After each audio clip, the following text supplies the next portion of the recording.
Hi guys, samahan nyo ako magluto ng tinolang manok pati na nga rin magpritong manok. Dahil nga nag-request nga yung batang Irene na magmanok naman daw kami for today's video. At dahil nga sinamahan niya nga ako at mabait nga tong batang to, kaya nga ito na nga lang din talaga yung pinili ko. At dahil nga minsan nga lang din talaga ito mag-request tong batang to. At marami naman akong binili din na manok, kaya nga sabi ko yung iba ay sasabawan at yung iba naman ay piprituhin. At binilatan ko na nga rin pala itong sayote, at pagbalat ko nga pala dito ng sayote, ito na nga, tinanggalan ko na nga rin pala ito ng buto at hinati ko na nga rin pala ito para nga dumami, at hinimay ko na nga rin pala itong dahon nga ng sili. At pagkatapos ko nga pala ito himayin, ito na nga, magbabalat na nga pala ako dito ng luya. At medyo nahihirapan nga pala ako sa pagbabalat nga ng itong luya dahil nga masyado nga itong maraming kamay. Kaya nga medyo mahirap nga talaga. At sinunod ko na nga rin pala itong balatan itong sibuyas.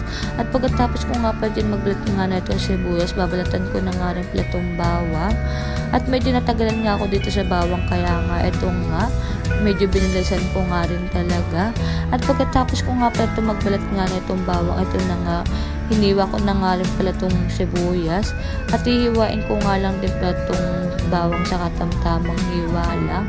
At sinunod ko na nga rin pala itong hiwain itong luya sa katamtamang laki nga lang pala. At pagkatapos ko nga pala din maghiwa na itong luya, ito na nga, nagpainit na nga pala ako dyan ng kawali. At sinunod ko na nga rin pala maglagay nga dyan ng mantika. At habang umiinit nga pala itong mantika dito sa may kawali, nagisa na nga rin pala ako dito sa may kaserola ng bawang, sibuyas, pati na nga rin itong luya. At tinayaan ko nga lang pala yan ng hinayaan na magkulay brown nga itong nilagay kong mga ricado dito sa may kaserola. At nung nagkulay brown na nga itong mga ricado sa may kaserola, naglagay na nga rin pala ako dito ng manok. At hinalo-halo ko nga lang pala ito at para nga magisa nga ito ng maigi. At hinayaan ko nga lang pala ito hanggang sa magmantika.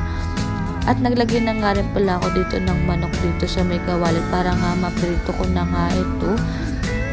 At pagkatapos ko nga pala din maglagay nga dito ng manok sa kawali, ito na nga, nagmamantika na nga rin pala ito. Nilagay kong manok dito sa may kaserola. At nung nakita ko nga ito nagmamantika na, ito na, naglagay na nga ako ng 3 mangkok ng tubig. At pagkatapos nun, hinayaan ko lang hanggang sa kumulo at binaligtad ko na nga rin pala itong mga piniprito kong manok.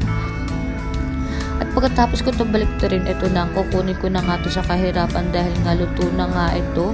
At masyado na nga ito, marami na nga itong pinagdaanan. At pagkatapos nga niya, ito na nga, magsasalang nga ulit ako ng panibago ko ang piprituhin.